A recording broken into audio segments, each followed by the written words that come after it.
আসসালামু আলাইকুম প্রিয় দর্শক, বিএনপির সঙ্গে ডক্টর ইউনূসের যে মিটিংটা হয়েছিল গতকাল এবং সেটা হওয়ার পর বিএনপির যে প্রতিক্রিয়া এবং সেটা নিয়ে সরকার পক্ষের যে ব্রিফিং, এই সব মিলিয়ে কিন্তু আমার কাছে পুরো বিষয়টা কি ঠিক ক্লিয়ার মনে হচ্ছে না।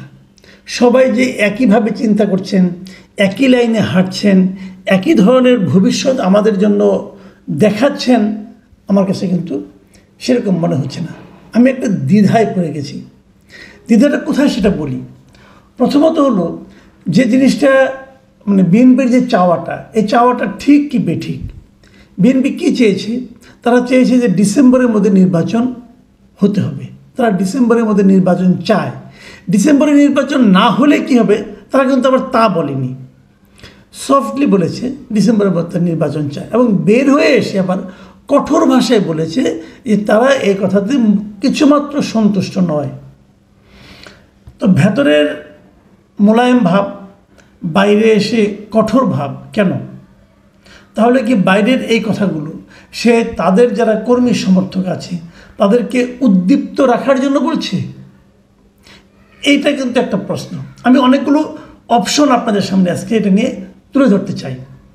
দ্বিতীয়ত, যখন এই বিষয়টা নিয়ে আলোচনা হচ্ছে যে বিএনপি ডিসেম্বরের মধ্যে নির্বাচন চায়, তখন আমি সোশ্যাল মিডিয়ায় এক ধরনের প্রচারণা দেখছি। সেই প্রচারণা হলো এত তাড়াতাড়ি নির্বাচনের কি আছে, ডক্টর ইউনূস তো ভালোই চালাচ্ছেন, তাহলে উনি 5 বছর থাকলেই পারেন। কেউ কেউ বলছেন আপনি 10 বছর থাকুন, কেউ কেউ আরও বাড়াচ্ছেন।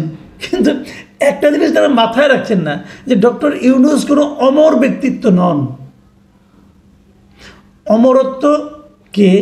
অমরত্বকে প্রকৃতি স্বীকার করে না,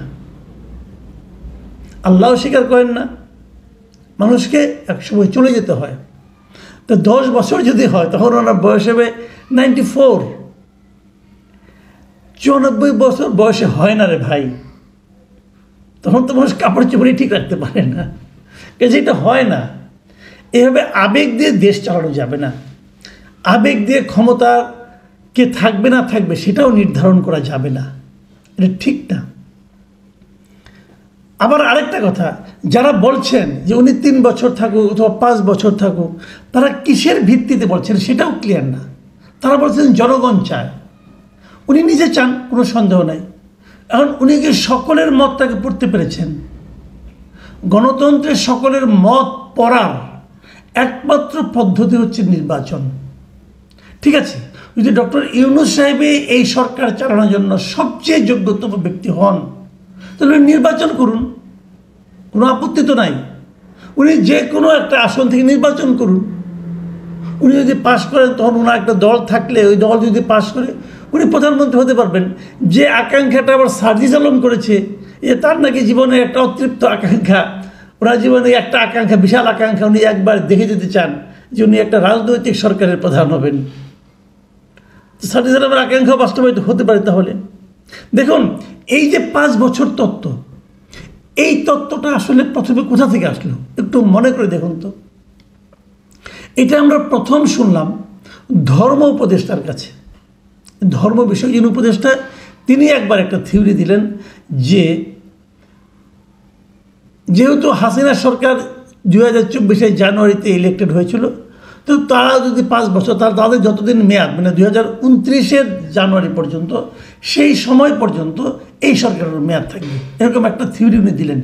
এই থিওরিটা খুব একটা বাজারে পাত্তা পায়নি। এরপর আমরা প্রথম শুনলাম সার্জিস আলমের এই মন্তব্য, এবং তখন সবচেয়ে জোরালো মন্তব্যটা আসলো। সবচেয়ে জোরালোর আগে এরপরে যে আরেকটা মন্তব্য আসলো সেটা দিয়েছিল আমাদের স্বরাষ্ট্র উপদেষ্টা। উনি বলেছেন যে জনগণ নাকি, সাধারণ মানুষ নাকি চায় যে এই সরকার 5 বছর থাকুক, এরকম একটা দিলেন। আর ওই দিক দিয়ে সবচেয়ে জোরালো বক্তব্যটা এই স্বরাষ্ট্র উপদেষ্টার আগে যেটা এসেছে ওটা দিয়েছেন প্রথম পিনাকি ভট্টাচার্য। উনি একটা থিওরি দিয়েছেন, একটা হাইপোথিসিস দিয়েছেন। উনি এরকম দেন, প্রায়ই দেন, অনেক কিছু দেন। এগুলি কোনো কিছু কিছু ভালোও দেন, আমি এটাকে অস্বীকার করব না। ওনার মেধা আছে, পড়াশোনা আছে, আমি ওনার বিশেষ ভক্ত একজন। তো যে কোনো কারণে উনি অবশ্যই আমাকে পছন্দ করেন না, না করুক, কোনো সমস্যা নাই। তো উনি একটা থিওরি দিলেন, নানা রকম তত্ত্ব দিলেন। সেই তত্ত্বটা কেমন দিলেন, যে ডক্টর ইউনূস থাকবে, উনি থাকবে চিফ অ্যাডভাইজার, তার সঙ্গে ডেপুটি চিফ অ্যাডভাইজার হবেন তারেক রহমান। তারপরে এই ক্যাবিনেটের এখন যারা আছেন তাদের মাঝখান থেকে যারা যারা ভালো করছেন, আবার কারা ভালো করছেন বুঝবেন কীভাবে, বিদেশে একটা ফার্মকে নিয়োগ করা হবে বোস্টনের, তারা এসে দেখে দেবে, তারা হিসাব নিকাশ করে বলবে যে কে ভালো পারফরমেন্স করছে, কে কার পারফরমেন্স ভালো না, এটা বলে দেবে। বাকিদেরকে ঝেঁটিয়ে বিদায় করা হবে। তারপর সকল দল থেকে একজনকে প্রতিনিধি নেওয়া হবে, সেই জাতীয় সরকারের ফর্মুলা কিন্তু প্রতিনিধি নেওয়া হবে, নেওয়া হয়ে তারপরে এই গভর্নমেন্টটা 5 বছর থাকবে। দেখেন এই থিওরি হিসেবে এটাকে আমি একদম উড়িয়ে দিই না। আমার কাছে এই থিওরিটা একদম যে হাস্যকর থিওরি আমি তা বলি না, কিন্তু আমি যেখানে আপত্তিটা এই থিওরিতে আবার সেটা হলো গিয়ে, এটা তো জনগণের মত হলো না, এটা মেবি একজন অসাধারণ মেধাবী লোকের মত হলো, কোনো সমস্যা নাই। কিন্তু উনি যে সব বুঝেন তা তো নয়। আবার ওনার বুঝটা যে জনগণ পছন্দ করেন সেটাও তো আমি কনফার্ম না। গণতন্ত্রের মূল ভিত্তি হলো জনগণের মত, জনমত। দেখেন আপনি জ্ঞানী মানুষ, আমি হয়তো অর্ধশিক্ষিত, আর আমাদের দেশে প্রচুর আছে অশিক্ষিত, কিন্তু আপনি বিশাল জ্ঞানীরও 1 ভোট, আমি অর্ধশিক্ষিতরও 1 ভোট, এবং একদম যে অশিক্ষিত তারও 1 ভোট। কারণ এই দেশটাতে আমাকেও থাকতে হবে, ওনাকেও থাকতে হবে। আপনি হয়তো থাকবেন না, আপনি বিদেশ থাকেন, কোনো সমস্যা নাই, আপনি সোনার চামচ নিয়ে পৃথিবীতে আসছেন, ভালো জায়গায় চাকরি করেন, আপনি না আসলে চলবে। কিন্তু কৃষকটা দেখেন থাকতে হবে। ওই কৃষকের যে বুঝ, ওই বুঝটা দয়া করে আপনারা বুঝেন না। কৃষকের বুঝ কৃষককে বুঝতে দেন। আপনি কৃষককে ইনফর্ম করতে পারেন, কিন্তু সেটা গ্রহণ করা না করাটা কৃষকের দায়িত্ব। কৃষক যদি পান্তা ভাত খেয়ে আরাম পায়, তাকে আপনি স্যান্ডউইচ খাওয়ায়েন না, প্লিজ খাওয়াইতে যায়েন না, এটা তার হজম হবে না। তার স্যান্ডউইচও হজম হবে না, বার্গারও হজম হবে না। সে পান্তা ভাতেই ঠিক আছে, তার যেটা রুচি, তার যেটা টেস্ট সে দেখবে। আপনি অফার করতে পারেন, জোর করেন না তো, আপনি অফার করতে পারেন, কিন্তু সেই অফারটা সে গ্রহণ করলো কি করলো না, বোঝার উপায় কি? ইলেকশন দেন। ওই যে ডক্টর ইউনূসকে রাখতে চান, তাহলে এরকম একটা ডক্টর ইউনূস সাহেবকে সামনে রেখে একটা প্রস্তাবিত এরকম একটা দল করেন, উনি তার মাধ্যমে ইলেকশন দিয়ে জনগণের রায় চান। ভাই ডেমোক্রেসিতে, গণতন্ত্রে জনরায়ের চেয়ে বড় কোনো প্রমাণপত্র হয় না, সেটা আমাদের লাগবে। সেটা না হলে অন্য আলাপ করে লাভ নেই। কিন্তু ওই যে আগে বলেছি যে পিনাকি সাহেবের, ইলিয়াস সাহেবের, এদের কিন্তু অনেক ভক্ত বালক আছে, মানে অনেকটা পীর সাহেবের মতো। পীর দিয়ে যেটা হয়, পীর যেটা বলে তার ভক্তের পক্ষে কোনোদিনও ওটাকে অস্বীকার করার কোনো উপায় নাই, তাহলে তার মুরিদগিরি থাকবে না। তো এরকম অর্ধশিক্ষিত অনেক মুরিদ আছে ভাই, অর্ধশিক্ষিত কিন্তু অশিক্ষিতর চেয়ে ভয়ঙ্কর। তো মুরিদরা আছে, আর মুরিদরা ওটা নিয়ে এখন নাচতেছে। ডক্টর ইউনূসকে 5 বছর রাখতে হবে এবং উনি ভালো চালাচ্ছেন। আবার কোনো কোনো মুরিদ বেশি তারা এইটা আনুগত্য প্রকাশ করার জন্য 10 বছরের থিওরি দিচ্ছেন, এগুলি পাচ্ছেন।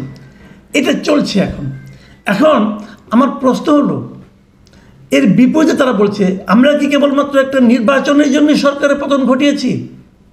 তাহলে কী জন্য পতন ঘটিয়েছেন আপনি? আমি এই প্রশ্নটা করতে চাই, আপনি কী জন্য পতন ঘটিয়েছেন? আর পতন কিন্তু আপনি একা ঘটান নাই, মনে রাখবেন, আপনি যেই হন না কেন, আপনার একটা ভূমিকা ছিল। পিনাকি ভট্টাচার্যের ভূমিকা ছিল, ইলিয়াস হোসেনের ভূমিকা ছিল, সকলেরই ভূমিকা ছিল। হয়তো তুলনামূলকভাবে চিন্তা করতে গেলে পরে 100 জনের মধ্যে অথবা 1000 জনের মধ্যে অথবা 1 লাখ লোকের মধ্যে হয়তো সর্বশেষ ভূমিকাটা আমারও ছিল। আমরা সবাইতে কিছু কিছু কথা বলেছি। যে কৃষকটা হাসিনাকে একদিনেও মানে একটু হলেও হালকা করে গালি দিয়েছে অথবা বলেছে এই সরকার চাই না, তারও ভূমিকা ছিল। সকলের সম্মিলিত ভূমিকা মিলেই কিন্তু হাসিনার পতনটা হয়েছে। কাজে পতনটা সবাই ঘটিয়েছে। আচ্ছা ঠিক আছে, আপনারা নির্বাচনের জন্য পতন চান নাই, কী জন্য চাইছেন? সংস্কারের জন্য? ওকে, সংস্কারের জন্য আমি তাও মানতে রাজি আছি। আপনারা কী সংস্কার করবেন, কাকে দিয়ে সংস্কার করাবেন? যে সমস্ত সংস্কার রিপোর্ট আসছে এর মধ্যে, যারা এই রিপোর্ট তৈরি করেছে তারা সবাইকে এই ক্ষেত্রে সর্বোচ্চ সক্ষম ব্যক্তি। ভাই আমি বাংলাদেশে থাকি, আমি তা মনে করি না। এদের মোটামুটি 80%কে আমি চিনি, আমার কাছে এরকম মনে হয় নাই। রিপোর্টগুলো আমি দেখেছি, আমার কাছে এরকম কিছু মনেও হয় না যে আহামরি কিছু এগুলি বাস্তবায়ন করলেই সব কিছু হয়ে যাবে। তারপরেও কথা আছে, আপনার এই রিপোর্টগুলি বাস্তবায়ন করবে কে? বাস্তবায়ন করার জন্য তাকে সরকার লাগবে।